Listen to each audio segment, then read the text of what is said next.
Donc merci à tous d'être présents pour ce festival de géopolitique à Grenoble et pour cette conférence. Donc aujourd'hui, nous recevons Madame Nachidil Rouahi, qui est docteur en géographie politique et culturelle, spécialiste de la Chine et de Hong Kong. Elle a soutenu sa thèse intitulée Cinéma, géographie hongkongaise, le Hong Kong cinématographique, outil du soft power chinois en décembre 2016. Son travail de recherche se concentre surtout sur la question de la représentation cinématographique et sur leur impact géopolitique. Bonjour Madame Rouahi. Durant cette conférence, vous allez nous parler du lien entre Hollywood et le soft power américain, et notamment de la manière dont Hollywood est utilisé à des fins politiques, plus ou moins de manière directe ou indirecte, tout en faisant attention à bien nuancer et de mettre en avant la réflexion entre ce que peut être le soft power et la propagande. Je vous laisse la parole. Merci beaucoup et merci du coup à l'ensemble du GEM de m'avoir invité aujourd'hui, et puis merci à vous d'être si nombreux. Ça fait toujours plaisir de parler devant une si grande audience. Donc oui, en effet, aujourd'hui, je vais vous parler de cinéma à travers l'exemple iconique du cinéma hollywoodien. Vous allez vous dire, mais c'est une spécialiste de la Chine et du cinéma chinois, alors elle va nous faire une conférence un peu bizarre, sans s'y connaître trop. Alors évidemment, le soft power et Hollywood, les liens entre le soft power américain et Hollywood, c'est essentiel à étudier quand on étudie ensuite d'autres types de soft power liés au cinéma dans d'autres pays. Hollywood a formé ce mélange de cinéma et soft power dans le cadre de la géopolitique d'une nation, des pouvoirs d'influence.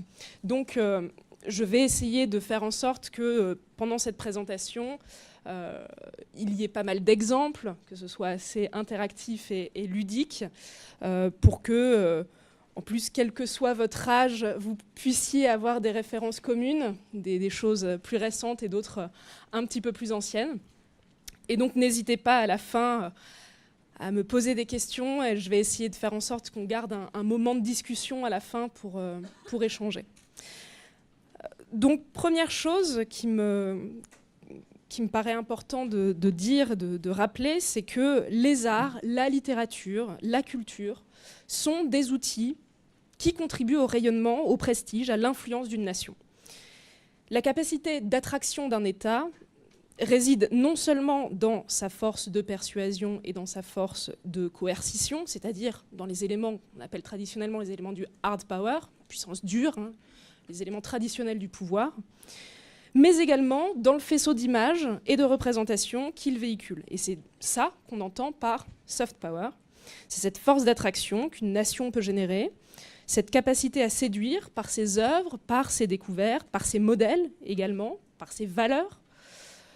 On peut penser à la création contemporaine, aux arts, à l'innovation, associée à la diversité des modes de diffusion également, qui font partie d'une vaste entreprise de séduction qui peut être mise en place ou en tout cas dont un État peut être bénéficiaire. Le soft power, qui est défini par Joseph Nye comme la capacité à séduire et à attirer, repose en grande partie donc sur l'image, souvent fantasmée, que renvoie une nation à travers ses formes artistiques. Et je voulais commencer par justement une petite phrase de Joseph Nye. Much of American soft power has been produced by Hollywood, Harvard, Microsoft and Michael Jordan.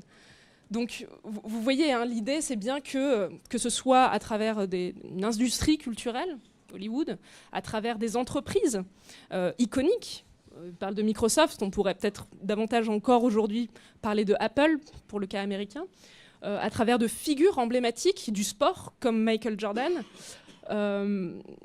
une nation brille à l'international. Et typiquement, la chance des États-Unis, c'est qu'ils ont tout un faisceau de représentants, que ce soit du point de vue des entreprises ou du point de vue des icônes, qui leur permet de briller à l'international. Alors, parmi les productions culturelles, il me semble que le cinéma est l'un des outils les plus efficients du soft power des États.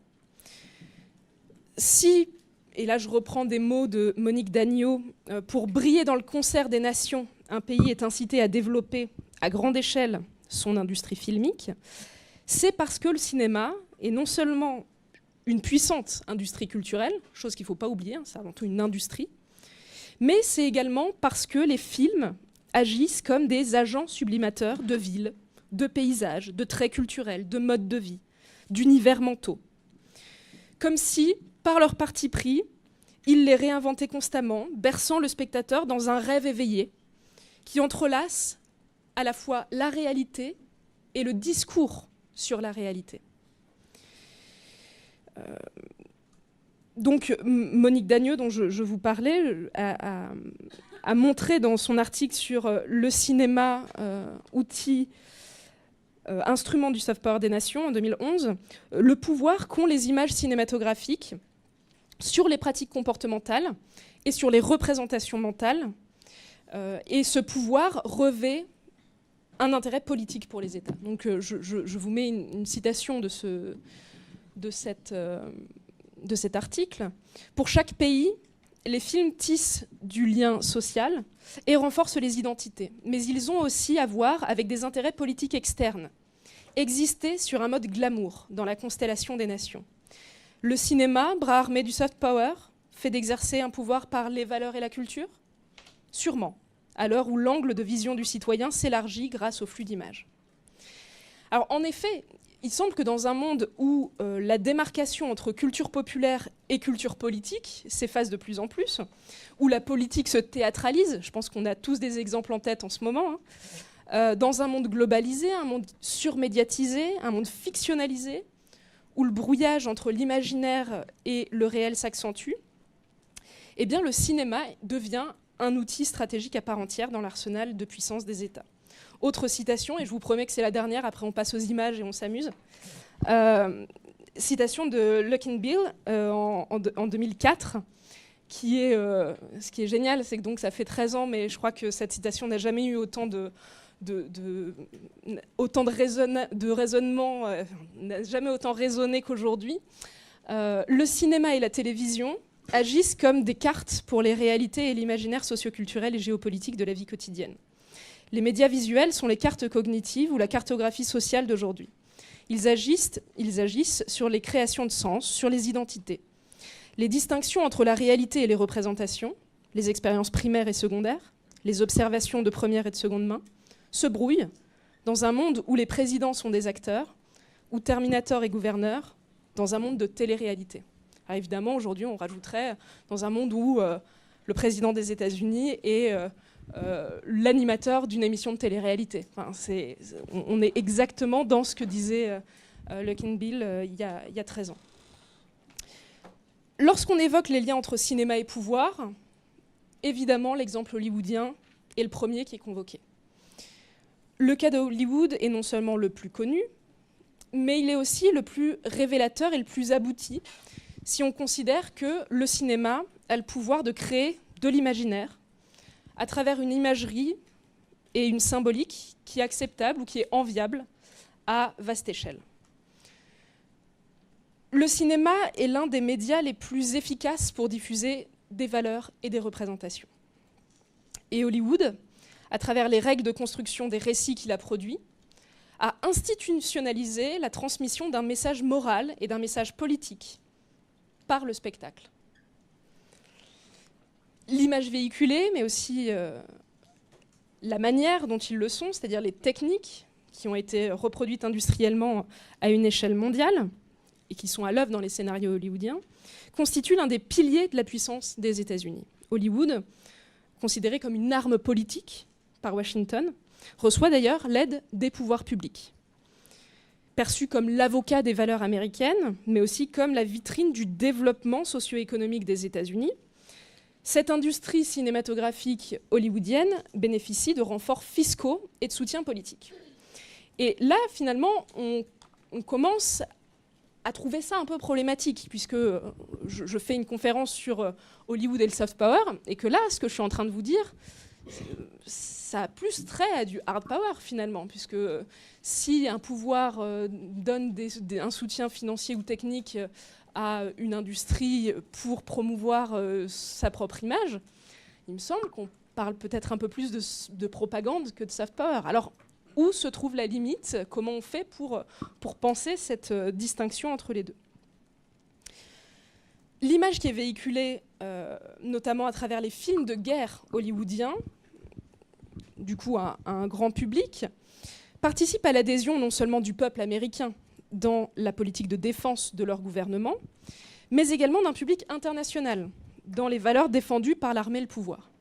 Alors, faisons bien attention, mon propos n'est pas de présupposer une adhésion aveugle et une adhésion unilatérale du public vis-à-vis des États-Unis ou du pouvoir ou de l'armée américaine.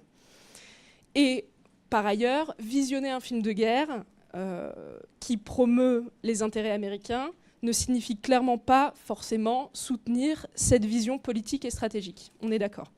Mais la diffusion massive de films qui font la promotion directe d'un mode de vie, d'un mode de pensée, d'une stratégie politique, d'un modèle social, participe à diffuser ces valeurs et à les imposer, clairement d'une manière non coercitive, mais à les imposer d'une certaine manière à l'échelle globale.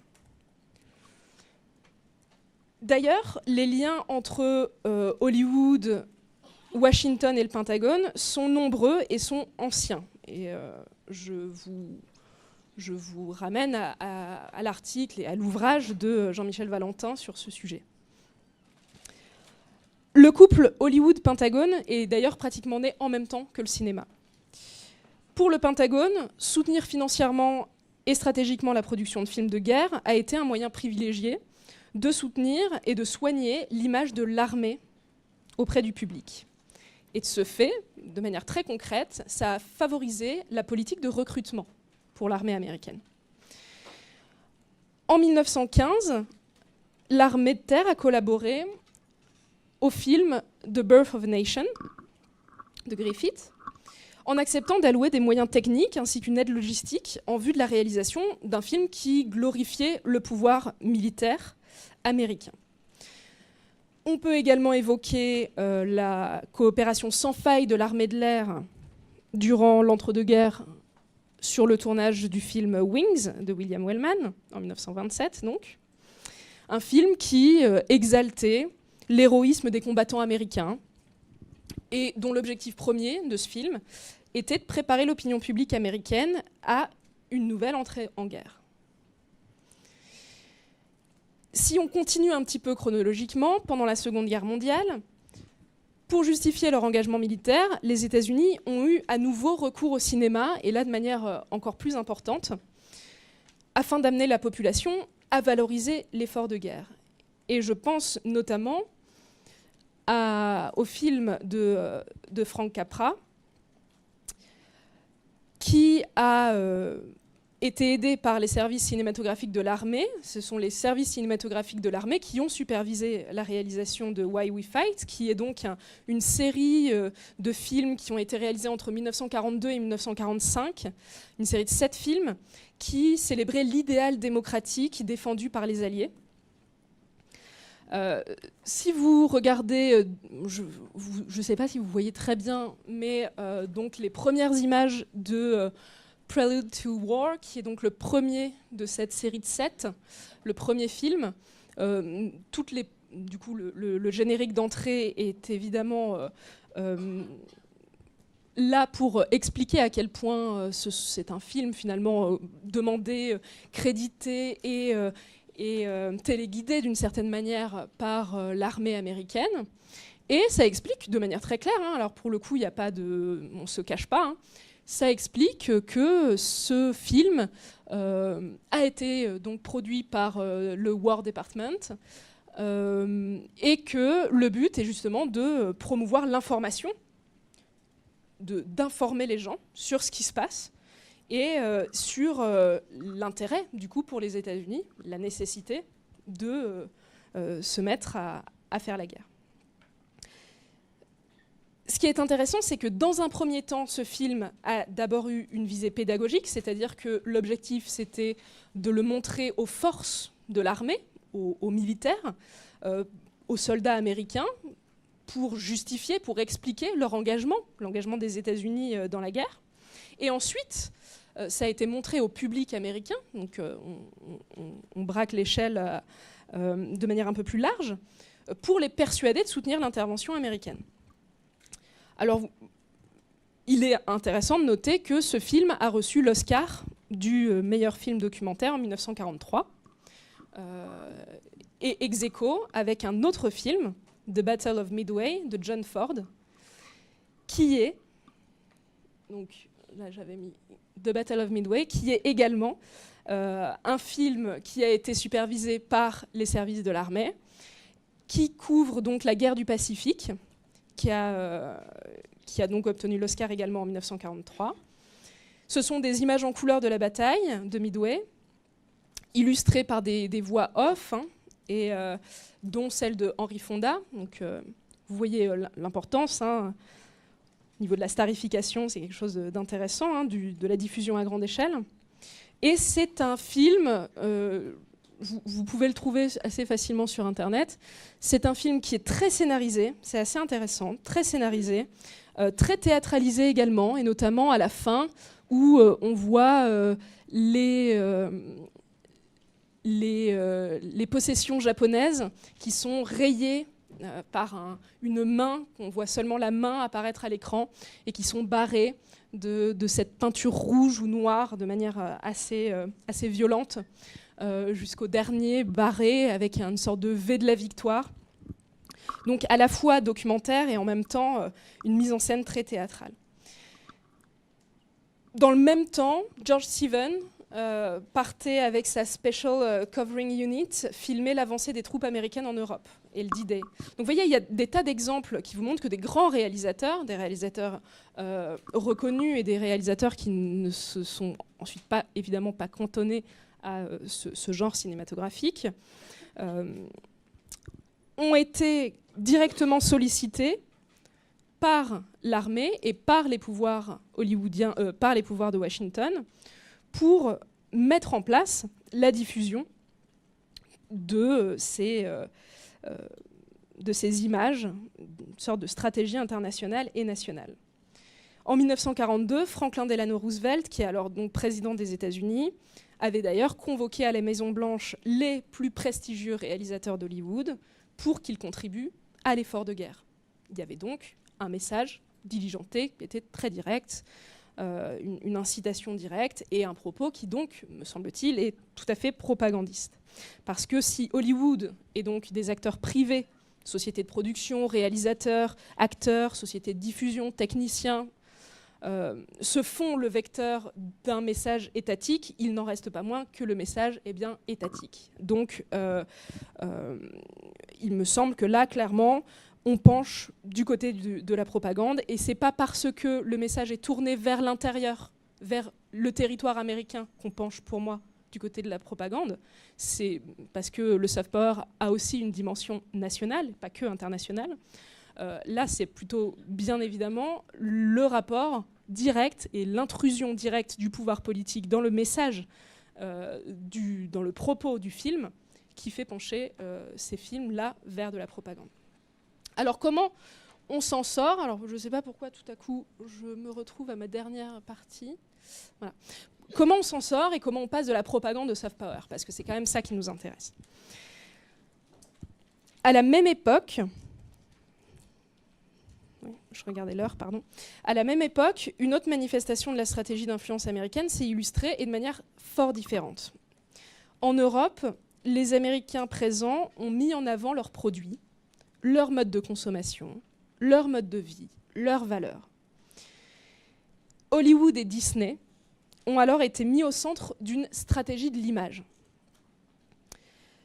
Ces industries culturelles ont véhiculé par le cinéma des valeurs qui ont forgé l'identité américaine, comme la liberté, comme l'individualisme, comme la réussite personnelle. Et la diffusion de cette American Way of Life, le fameux American Way of Life, a accompagné la reconstruction de l'Europe. Et il a servi de contrepoint au communisme. Il a donc, à ce moment-là, renforcé le poids et la puissance des États-Unis sur la scène internationale. Pour autant, et c'est ça qui me semble intéressant et important, cette valorisation du mode de vie et des valeurs américaines, grâce entre autres au cinéma, n'a pas été une stratégie directement dirigée par le gouvernement américain à des fins politiques. Bien sûr que ça a largement bénéficié aux États-Unis et à son gouvernement, mais il ne s'agit pas de stratégie diligentée par les pouvoirs politiques à des fins de dissuasion. Et là, à mon sens, on penche du coup bien davantage du côté du soft power que de la propagande. D'ailleurs, c'est bien au-delà des combats d'affiches propagandistes que, durant la guerre froide, la volonté de séduire, d'informer et de convaincre est graduellement devenue un outil politique des relations internationales. Et le cinéma a joué un rôle majeur dans cette entreprise. Et donc si on continue notre chronologie, on pense évidemment à la guerre froide et à des films comme la série des James Bond. L'avant-première du premier James Bond, qui était James Bond contre Dr No, a eu lieu à Londres le 5 octobre 1962. C'est donc le même mois où éclatait la crise des missiles de Cuba. Ce cadre de la guerre froide va former l'essence des premiers James Bond. Et c'est bien, vous pouvez les revoir, c'est bien la paranoïa atomique qui domine, non seulement dans Dr No, mais dans Opération Tonnerre ou dans Goldfinger.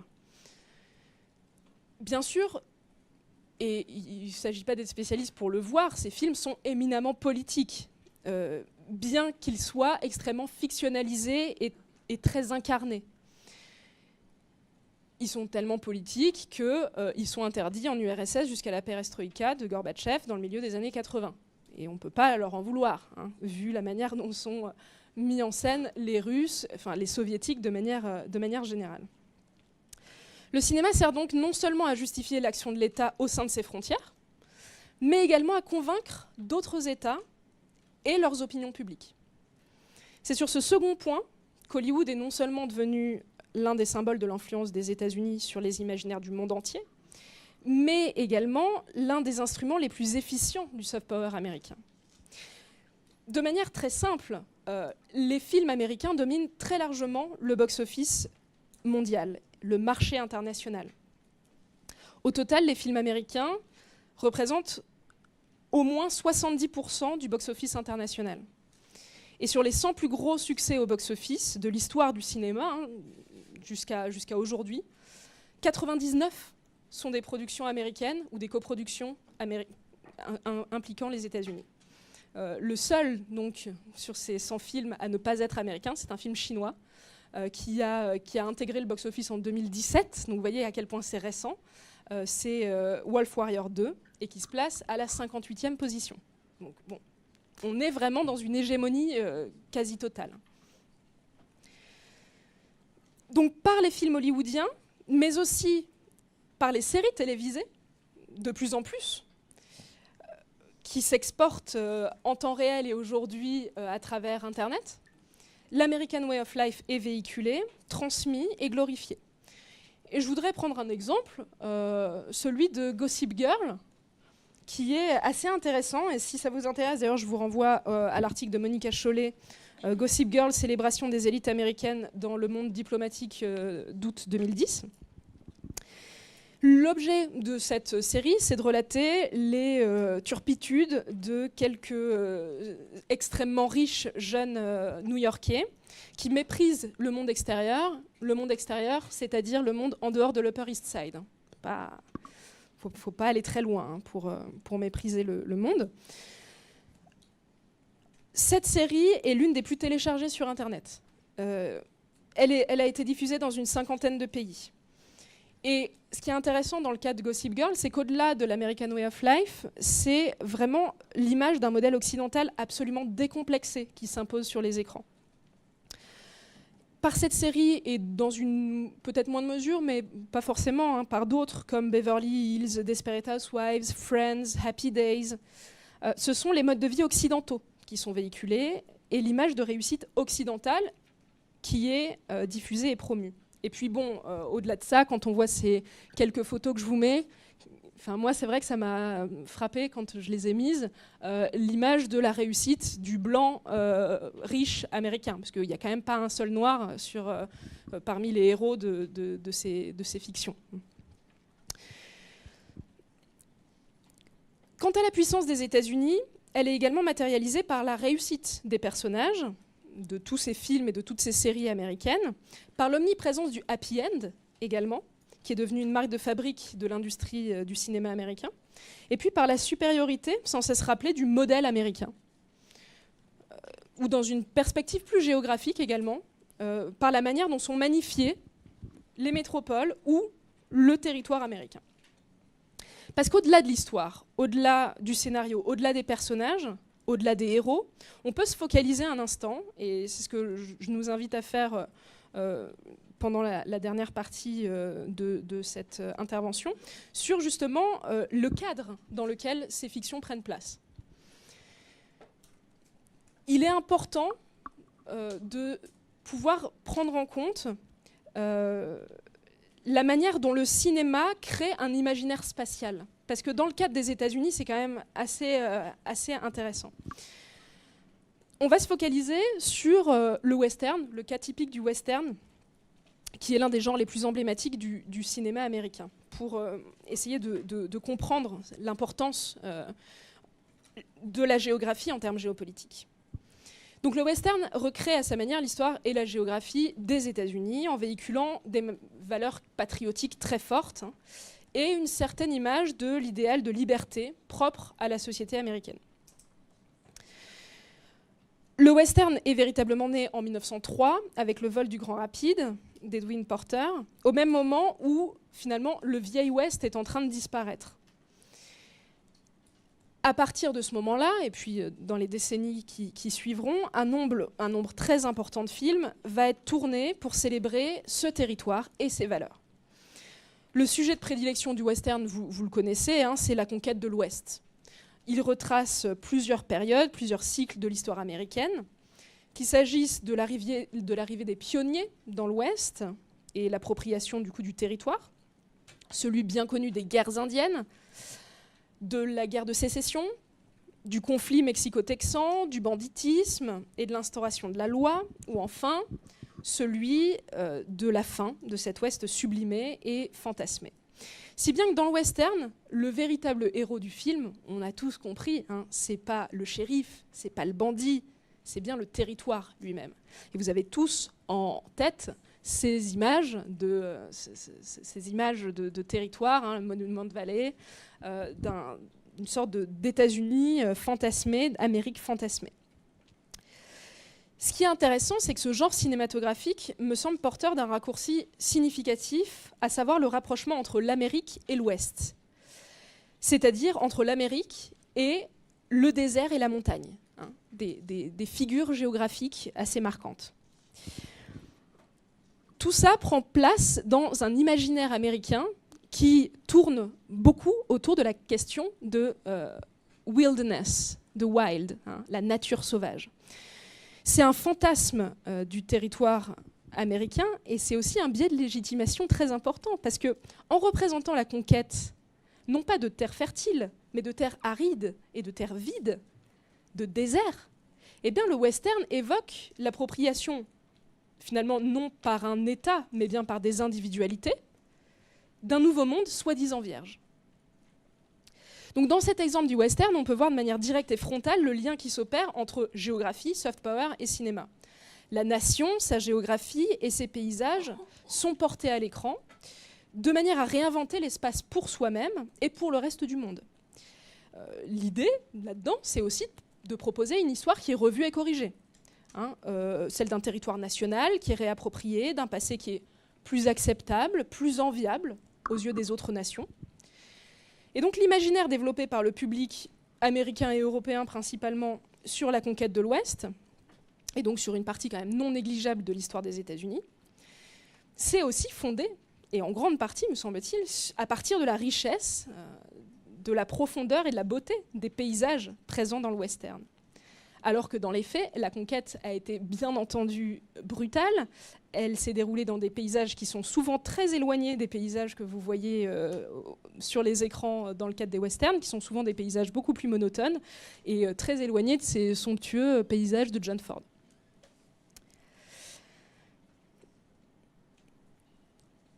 Ok, alors du coup, j'avais tout un propos sur pourquoi est-ce que la fiction est si importante, comment elle façonne nos imaginaires, mais je vais le passer assez vite. Juste simplement, il faut bien comprendre à quel point on est pris par la fiction, on est influencé par la fiction, non seulement parce que, déjà, première chose, d'un point de vue quantitatif, on voit beaucoup de films de fiction. On voit beaucoup plus de films de fiction que de films documentaires ou de films d'animation. Hein. La fiction fait partie de notre quotidien.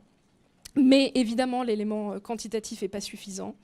Le propre de la fiction, c'est de transmettre des représentations sous la forme d'une intrigue, avec des personnages, des actions, des situations imaginaires. Et contrairement à un discours théorique, c'est ça qui est important, c'est que la fiction, elle est personnifiée et elle est dramatisée. Et donc, elle produit un discours qui est incarné. Et cette incarnation rend le propos souvent beaucoup plus marquant, et donc potentiellement plus efficace qu'un discours désincarné. C'est cette propension à l'incarnation qui rend la fiction créatrice de représentations collectives. Et juste un petit exemple, et puis après je passe à mon dernier point. Il y a des études qui ont été mises en place pour montrer le rôle de la fiction dans nos pratiques collectives et nos représentations collectives. Et ce qui est intéressant, par exemple, dans les années 80, il y avait eu une vaste campagne du ministère de la Santé américain contre les effets et les méfaits de l'alcool. Et cette campagne s'était soldée par un échec latent, mais vraiment ça a été assez dur pour ce ministère de la Santé, ça n'a pas du tout marché.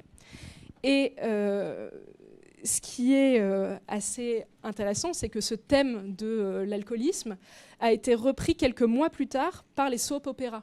Ces petites fictions, ces feuilletons radiodiffusés et télévisés, qui à la base étaient produits par des fabricants de savon et qui étaient diffusés en semaine l'après-midi pour les ménagères.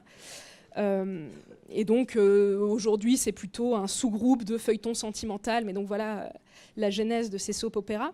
Et bien après 2 mois de diffusion de ces soap-opéras qui mettaient en scène les méfaits de l'alcool, les associations d'alcooliques anonymes croulaient sous les appels. Et en fait, les scénarisations attiraient l'attention sur des numéros de téléphone qui étaient réels et qui étaient évoqués par les personnages de fiction. Et du coup, l'impact de ces numéros qui s'affichaient à l'écran avec des personnages incarnés qui produisaient un discours incarné a eu beaucoup plus de poids que des campagnes très chères et très désincarnées, du coup, et a produit ces effets. Et il y a plein d'autres exemples que je pourrais évoquer avec vous si ça vous intéresse. Donc voilà l'importance de la fiction dans nos représentations collectives et du coup la manière dont on transforme nos représentations aussi au contact des fictions. Et je termine donc par le dernier point qui me semble important pour poursuivre la réflexion que j'ai entamée avec les westerns, donc sur l'impact des représentations du territoire pour le soft power américain, avec une réflexion sur la représentation dans le cinéma contemporain des métropoles américaines, et en particulier de New York, qui me semble être la ville cinématographique par excellence. Lorsqu'on arrive pour la première fois dans une ville qu'on a arpentée avant par le médium filmique, et on n'a jamais arpenté autrement que par les films ou les séries, eh bien, je pense qu'on a tous eu cette expérience qu'une impression de déjà-vu est présente. Si vous avez été à New York, par exemple, alors que vous aviez arpenté la ville à travers les séries ou les films, eh bien, en fait, vous avez l'impression de connaître la ville alors que vous ne la connaissez absolument pas. C'est la première fois que vous y posez les pieds. Vous pouvez dire ça de plein de villes différentes, de plein de métropoles différentes. Comme si, finalement, une certaine familiarité s'était tissée entre la ville, le spectateur, avant même que celui-ci ne devienne visiteur. Hein. La ville et le spectateur forment il y a un lien entre les deux. Et donc la frontière entre la représentation de la ville et sa perception réelle pour le visiteur devient floue, devient insaisissable quand on visite pour la première fois de manière réelle, de manière concrète l'espace urbain. Ce qui veut dire, cet exemple très simple, que le cinéma participe d'une certaine manière à changer notre regard sur la ville. Il lui donne un visage, il enregistre certaines de ses mutations, de ses aspirations, de ses troubles. Et souvent, la ville se trouve magnifiée par le support cinématographique. Et je vais prendre, pour terminer, donc, 2 exemples distincts. Le premier, c'est celui du New York de Woody Allen, qui a une géographie bien particulière. Elle se limite, cette ville, généralement à l'Upper East Side, encore une fois, balisée par quelques points clés. Le Lincoln Center, les magasins Bloomingdale, Broadway. C'est pas quelque chose dû au hasard. À propos de Manhattan, film qu'il a tourné en 1979, Woody Allen explique de manière très simple: j'ai tout fait pour rendre la ville délibérément séduisante. Mes films décrivent le New York de mes rêves, de mes vœux, parfois de mes souvenirs. Anne Gillin a écrit un ouvrage qui s'appelle Manhattan, et donc sur le film de Woody Allen, et elle se penche sur cette représentation idéalisée de New York. Et c'est assez intéressant la manière dont elle décrit la ville de Woody Allen comme un cocon matriciel et bienveillant. La ville de Woody Allen, le New York de Woody Allen, est clairement une ville qui n'a pas de réalité socio-économique. C'est une ville où on n'aperçoit jamais la moindre minorité. On n'aperçoit pas de minorité raciale, on n'aperçoit jamais un noir dans les films de Woody Allen, on n'aperçoit pas non plus de SDF, ça n'existe pas. C'est une ville protégée qui abrite, qui nourrit ses habitants, des habitants qui sont propres, qui sont soignés. C'est une ville où les lieux publics sont bien fréquentés, où les rues sont rutilantes, elles sont dépourvues de violence. C'est une ville qui, du coup, participe d'une certaine manière à véhiculer une image de la métropole new-yorkaise très biaisée, en tout cas très orientée. Et cette image participe, comme d'autres images, à son rayonnement international. Qu'il s'agisse ou non d'une volonté du réalisateur, finalement l'omniprésence de la ville américaine dans les films hollywoodiens participe à l'entreprise de séduction et d'attraction des États-Unis hors de leurs frontières. Et même lorsque Spike Lee, qui est donc quand même très éloigné de Woody Allen, prend le parti de filmer non pas Manhattan, mais les ghettos new-yorkais, il participe en un sens, et à sa manière, à la promotion de la ville de New York également. La plupart des films donc là, à nouveau, c'est juste je vous montrer des images de Woody Allen où à chaque fois on est dans des espaces, par exemple des lieux publics, des espaces verts avec une nature qui est très importante dans la ville, des éléments où on est présent avec de la nature et avec, par exemple, de l'eau. On est coupé du bruit, coupé de la fureur de la ville. On est dans des lieux qui sont plutôt doux, qui sont non bruyants. Là également dans Café Society, on voit traversant Central Park en calèche. On est dans vraiment ce fameux cocon matriciel et bienveillant qui me semble assez intéressant. Et donc pour en revenir à Spike Lee, on voit vraiment mal parce que du coup il y a pas mal de lumière. La plupart des films de Spike Lee donc, se focalisent pas sur le New York de Manhattan, mais plus sur les ghettos new-yorkais et notamment Brooklyn. Mais sauf que Spike Lee, quand il filme Brooklyn et quand il filme par exemple le quartier de Bed-Stuy, qui a été, dont on disait qu'il s'agissait du plus grand ghetto des États-Unis en 1975, donc c'est pas rien, le plus grand ghetto des États-Unis, on a des images qui nous viennent quand on pense à ça. Et bien quand Spike Lee le filme, ce fameux plus grand ghetto des États-Unis, ce qu'il filme, c'est des petites maisonnettes qui ont un aspect propre, un aspect lissé, une vision finalement quasi idyllique d'un espace qui est initialement perçu de manière très négative.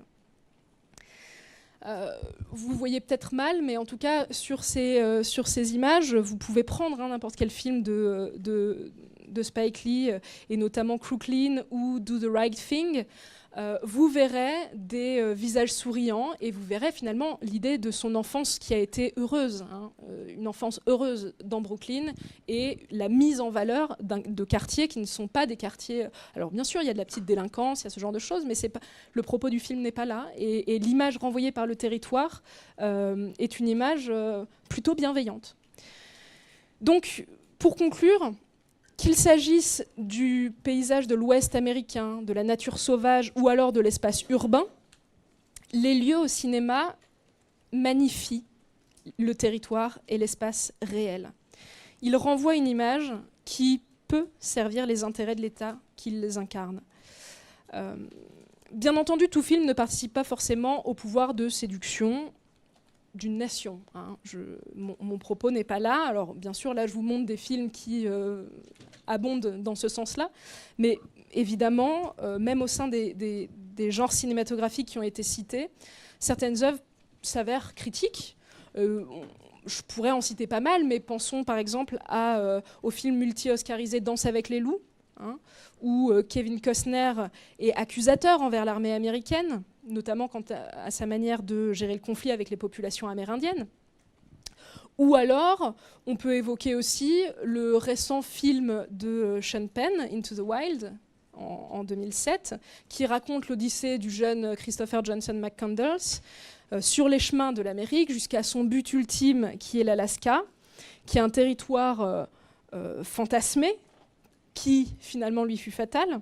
Et ce voyage initiatique du jeune Christopher McCandless prend la forme d'une critique assez acerbe du système économique, social et politique des États-Unis. Mais en fait, même dans ces cas-là, le poids des images n'est pas à minimiser. La réception du message véhiculé par le film est peut-être moins important que l'image des paysages sur le spectateur. Et juste à titre d'exemple, sur ce film, sur Into the Wild, il est intéressant de voir qu'à la suite du succès du film, l'Alaska, et plus particulièrement la ville de Fairbanks, et le Magic Bus, dont est issue cette image, ont pris l'envergure de véritables lieux de pèlerinage. Et il y a eu un boom, une explosion touristique autour de Fairbanks, et du coup une sorte de pèlerinage vers le Magic Bus, qui a été très important. Et d'une certaine manière, à travers cet afflux touristique, eh bien, oui, le film a servi les intérêts des États-Unis, parce que le tourisme, vous le savez, est une conséquence directe qui est liée à la capacité d'attraction d'un pays, notamment par la culture. Donc avec l'exemple hollywoodien, apparaît assez clairement l'importance du cinéma et des images cinématographiques dans l'arsenal du soft power étatique. Le cinéma est un outil du soft power non seulement en tant qu'industrie culturelle, mais également en tant que producteur et en tant que promoteur d'images qui peuvent influencer les imaginaires bien au-delà des frontières étatiques du pays émetteur, bien au-delà des États-Unis. Les États-Unis ont su maîtriser cette puissance. Et c'est d'ailleurs pour cette raison que le concept a d'abord été créé pour les États-Unis, pour le cas états-unien. Parce que dans le monde post-guerre froide, la puissance américaine, elle s'est exercée dans tous les domaines, non seulement en utilisant les ingrédients traditionnels de la force militaire ou de la force économique, mais également en faisant de la mondialisation son allié pour pénétrer tous les marchés de la planète. Et c'est là où finalement toutes les sphères géopolitiques se rejoignent, qu'on parle des représentations, de l'imaginaire ou de l'industrie culturelle, c'est-à-dire l'industrie, l'économie. Il me semble que Hollywood articule toutes ces phases de la puissance américaine. C'est un exemple assez parfait. Je vous remercie et j'attends, j'espère, nombreuses questions. Merci beaucoup.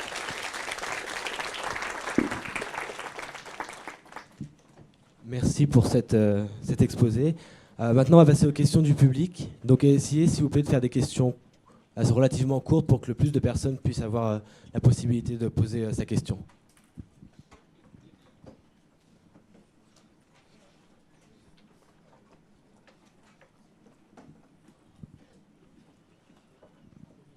Bonjour.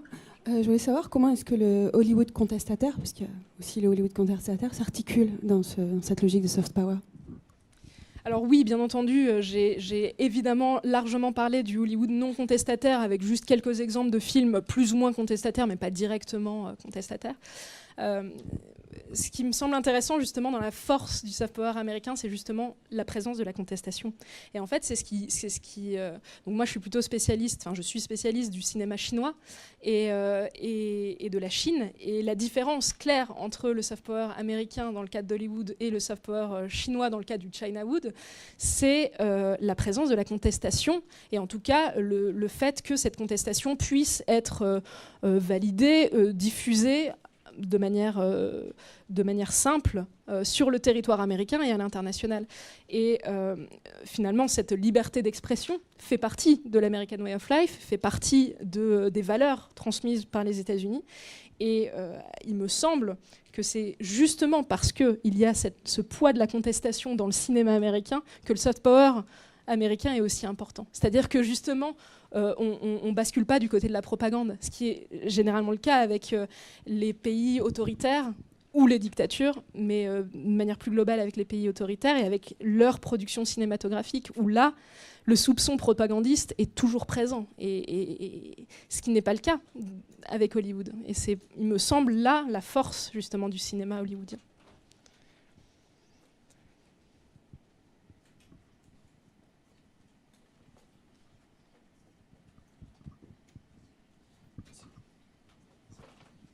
Bonjour, merci pour votre conférence.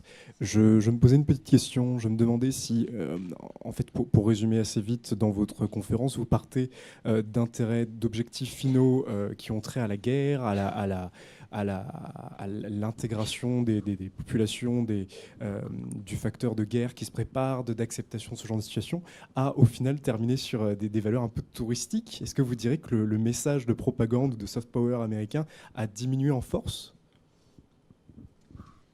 Alors justement, je pense que là où le cinéma à nouveau américain est fort, c'est justement quand il s'abstrait des logiques propagandistes. Et il me semble que finalement tous les films dont je vous ai parlé ont été importants à un moment donné dans l'histoire, mais aujourd'hui on n'est plus dans la même configuration que celle dans laquelle on était au moment jusqu'à l'explosion d'Internet finalement, hein, mais plus largement dans l'entre-deux-guerres, dans la guerre, la Seconde Guerre mondiale, et puis au moment de la guerre froide.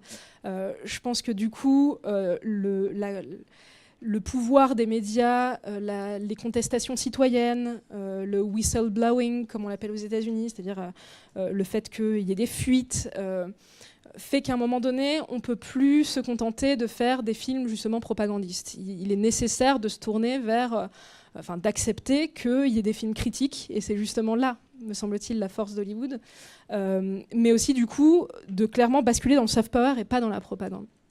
Ça ne veut pas dire que ça n'existe pas encore aujourd'hui. Par exemple, un film comme Pearl Harbor, que vous avez peut-être beaucoup d'entre vous ont vu, hein, en 2001, est un film qui a été soutenu directement par l'armée de l'air américaine. Il y a encore des films aujourd'hui qui sont aidés par le gouvernement américain. Il y a même des officiels de la Maison-Blanche qui viennent à des avant-premières de certains films. Donc les liens entre Hollywood, le Pentagone et Washington sont encore présents.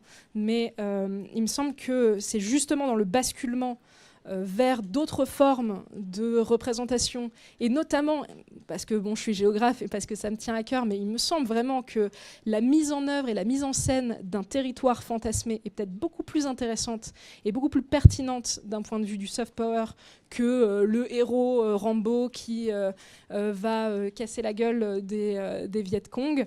Il me semble que vraiment on est dans quelque chose de beaucoup plus lisse, justement, de beaucoup plus doux, hein, c'est quand même la définition du soft power, qui est beaucoup moins soumis au risque propagandiste, ou en tout cas à la présomption de propagandisme, et du coup qui a un impact beaucoup plus fort. Et typiquement, quand on voit le tourisme est pour moi un marqueur assez intéressant, parce que c'est vrai que c'est très compliqué de calculer le soft power, ça n'existe pas. Il y a des calculs qui ont été faits, mais ça ne vaut pas grand-chose, c'est compliqué. Il s'agit de pouvoir des représentations, donc faire un calcul de plus ou moins de soft power, ça veut rien dire.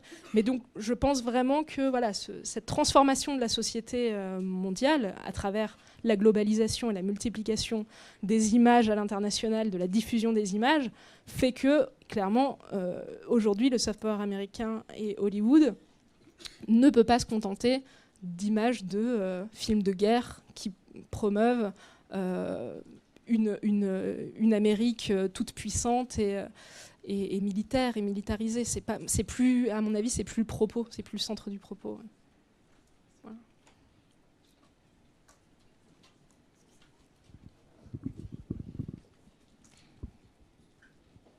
Bonjour. Bonjour. Je me permets de vous demander, donc vous qui êtes plutôt axé sur le cinéma chinois apparemment, est-ce que vous pensez que au cours des années à venir, vu que la Chine s'affirme de plus en plus, atteint de plus en plus sa puissance à l'international, est-ce que vous pensez qu'on pourra assister à une diffusion à travers les films chinois de peut-être un Chinese Way of Life pour comparer à un American Way of Life? Je pense qu'il y a... Alors, la réponse, je vais peut-être la faire nuancer, mais j'ai envie de dire oui d'une certaine manière. Il y a deux choses pour répondre à votre question. La première, c'est qu'il commence à y avoir, depuis 2000 et depuis le film Tigre et Dragon, en fait, la diffusion de films chinois à l'international qui ont un gros impact au box-office, c'est-à-dire qui sont beaucoup vus.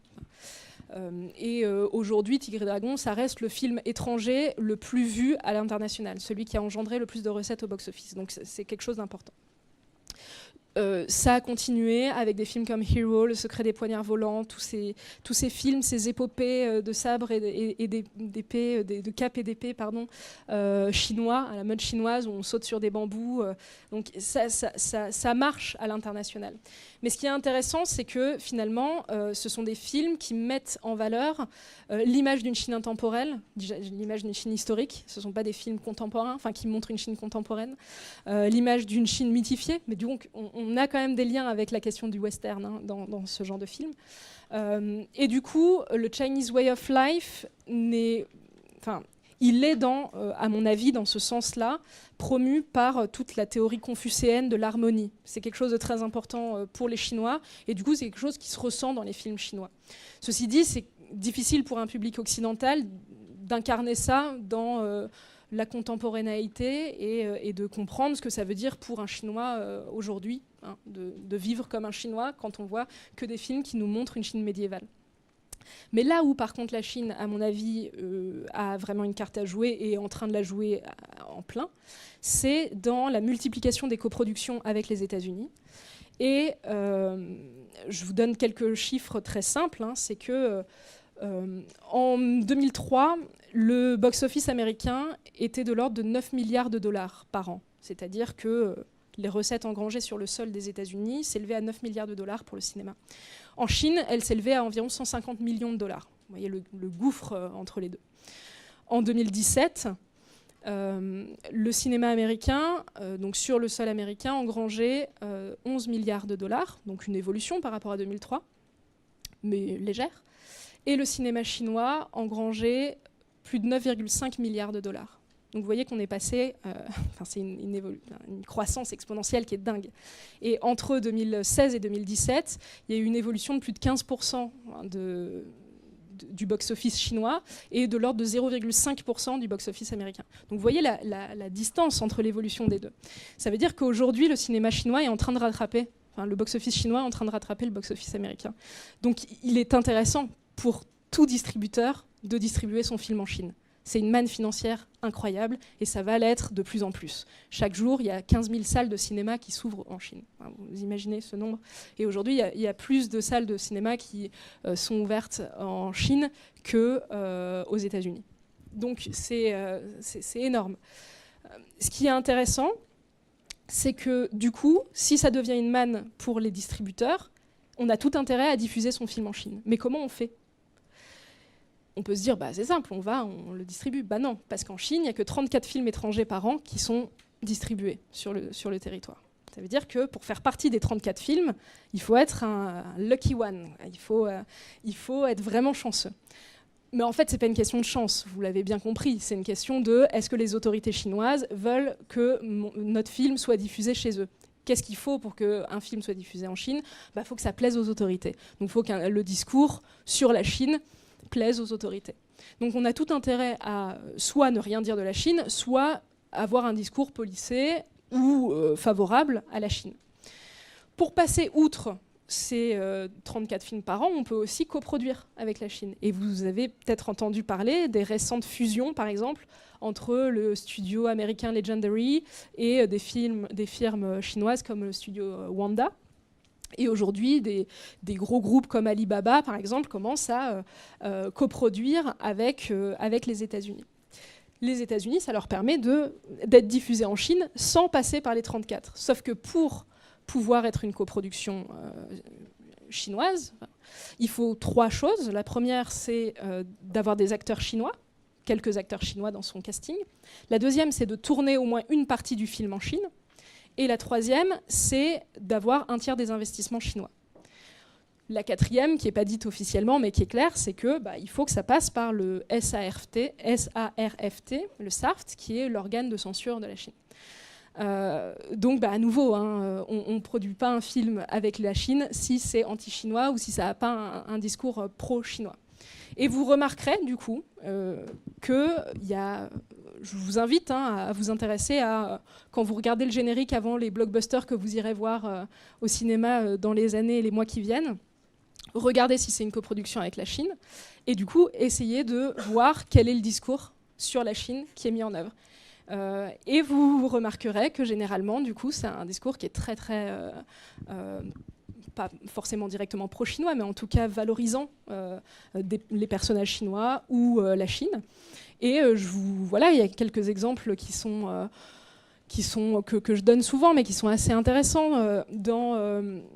Dans Battleship, gros blockbuster, ce sont les autorités de Hong Kong qui ont découvert la menace extraterrestre et donc qui vont permettre de sauver le monde. Dans Pacific Rim, c'est la Chine qui va aider à combattre les Decepticons, donc à nouveau sauver le monde. Dans Seul sur Mars, le film avec Matt Damon, que vous avez peut-être vu, c'est la CNSA, donc l'équivalent chinois de la NASA, qui va envoyer une fusée de ravitaillement sur Mars et du coup qui va permettre de sauver Matt Damon. Donc le héros. Dans X-Men, l'un des derniers X-Men, il y a l'actrice Fan Bingbing, qui est une grande star en Chine, qui est au casting et qui va sauver les X-Men en se sacrifiant, mais qui finalement va être ramenée à la vie par une sorte de faille spatio-temporelle géniale. Mais en fait, je peux continuer quasi à l'infini ce genre d'exemple. Et même dans des représentations, par exemple, dans Iron Man 3, il y a un personnage qui est très important du comics américain Iron Man, c'est le personnage du mandarin, qui est le méchant d'Iron Man. Et dans le film, le mandarin n'est plus du tout un mandarin, c'est plus du tout un chinois. C'est un acteur britannique un peu bras cassé, qui est embauché par des terroristes pour passer pour le chef des terroristes, alors qu'en fait c'est juste un acteur féru de culture et de civilisation chinoise. Ça n'a plus rien à voir avec un méchant chinois, qui a été pourtant dans la littérature et dans le cinéma américain et plus généralement occidental, la figure du méchant pendant longtemps, à côté du méchant russe, du méchant soviétique. Vous pouvez le voir dans les James Bond, par exemple, il y a le méchant chinois, qui est le personnage du Fu Manchu, qu'on retrouve dans les ouvrages de Jack London, et qui est le fourbe calculateur qui veut manipuler le monde et le détruire. Et ça, ce personnage-là, il a disparu des représentations cinématographiques. Et c'est assez intéressant, du coup, de voir aussi, il y a eu une conférence sur l'ennemi, la figure de l'ennemi dans le cinéma. Typiquement, c'est ça. L'ennemi, c'est qui aujourd'hui ? C'est plus le chinois dans les films américains. Donc peut-être que pour répondre à votre question, peut-être pas forcément une valorisation directe du Chinese Way of Life, mais en tout cas une mise en avant de la Chine de plus en plus sur les écrans et une sorte de lissage de l'altérité. Voilà. Merci. On va devoir s'arrêter là parce qu'on est au niveau du timing, on est arrivé au bout de la conférence. Donc, merci à tous d'être venus.